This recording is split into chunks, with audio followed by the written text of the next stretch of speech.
Yun! Magandang tanghali mga paps. Ngayong araw ay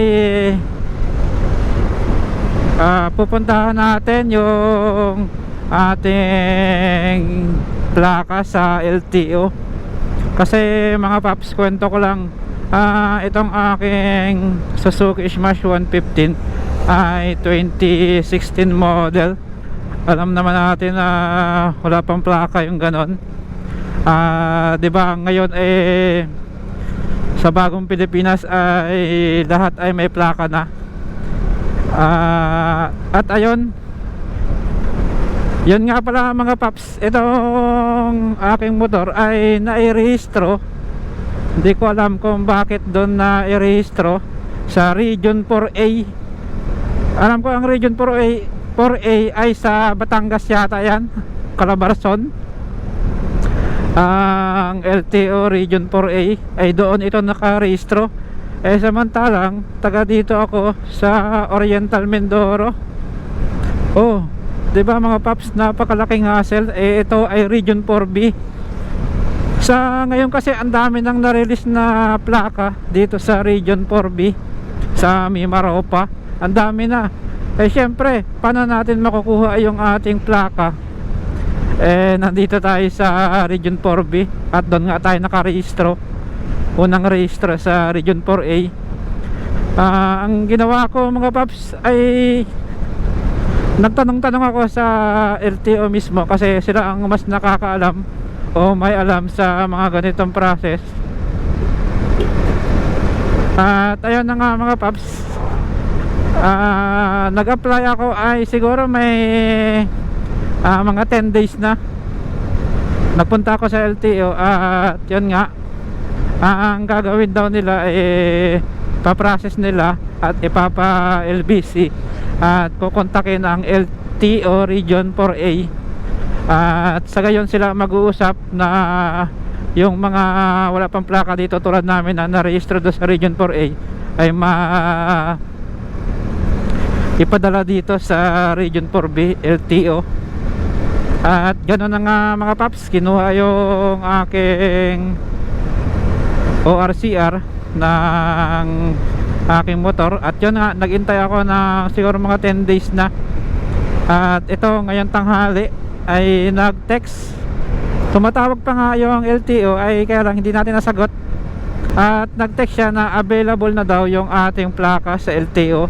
At kung maaari daw ay puntahan na lang doon sa LTO at magdala ng copy ng ORCR. At ito na nga mga paps, finally after 2016, 9 years, magti 10 years na, ngayon lang tayo makakatikim ng plaka.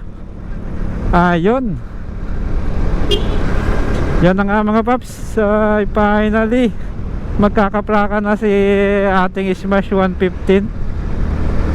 Sa sobrang tagal mga paps, 9 years, magte 10 years, ngayon lang magkakaplaka.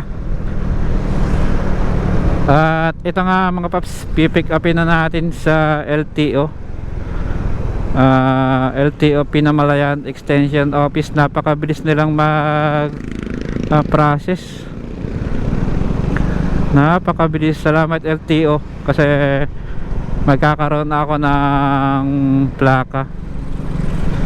Ayan mga paps, update ko na lang kayo mamaya pag nakuha ko na yung plaka, kasi nasa bayan pa lang tayo ng Gloria. Yun na nga mga paps, no? Kung halimbawa taga rito ka sa Mindoro at Region 4B at narehistro ang iyong motor ay sa Region 4A, ganun ang gawin mo, pumunta ka sa pinakamalapit na LTO sa inyong lugar at paprocess mo sa kanila. Yun mga paps, ganun ginawa ko, kaya eto, magkakaplaka na tayo. Yan lang mga paps, update ko kayo mamaya, papakita ko sa inyo pag nakuha ko na yung plaka. Let's go. Yan na nga mga paps, update ko kayo. Eto, malapit na tayo sa LTO Pinamalayan Extension Office, kaya lang bawal mag video dito. Kakat ko na lang, mamaya mga paps, pakita ko sa inyo kung anong update. Yun, what's up mga paps, saglit lang, parang 2 minutes lang nasa atin na yung ating plaka. At eto mga paps, hawak na natin ang ating plaka. Yes sir, thank you, kasi talagang apakatagal, after 9 years, magte 10 years na, ngayon lang natin makukuha ang plaka. At eto, finally hawak na natin. At eto mga paps, papaliwanag ko lang sa inyo, kasi yung plaka ng, di ba taga dito ako sa Mindoro, ang Mimaropa Region 4B, ang kulay niya ay kulay orange kapag dito sa Mimaropa sa Region 4B. Region 4A tayo naka-register, kaya ang ating kulay ng plaka ay kulay violet. Yung pinakantaas mga paps, yung pinakantaas niya kulay violet siya, tapos white yung baba. At finally mga paps, hawak na natin ang ating plaka. Papakita ko sa inyo, picture na lang, tatabunan ko na lang yung numbers mga paps. At eto mga paps, yung yung plaka ko. Oh, ayan mga paps. Hawak na natin ang plaka, parang nakabili tayo ng brand new motor eh. Sobrang tagal talaga, inaabot talaga ng 9 to 10 years bago tayo nagkaroon ng plaka. Sa bagay, ano pa naman tong ating motor, makinis-kinis pa naman. At ayun na nga mga paps, salamat sa LTO Pinamalayan.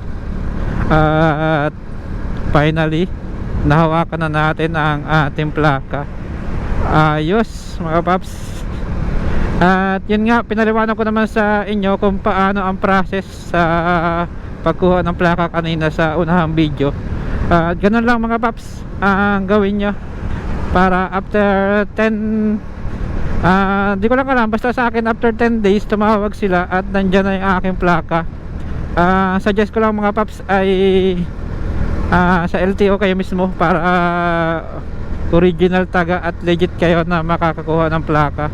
Meron naman sa GoGo, yun sa LTO tracker, kaya lang ay hindi ako nag-apply doon kasi nababasa ko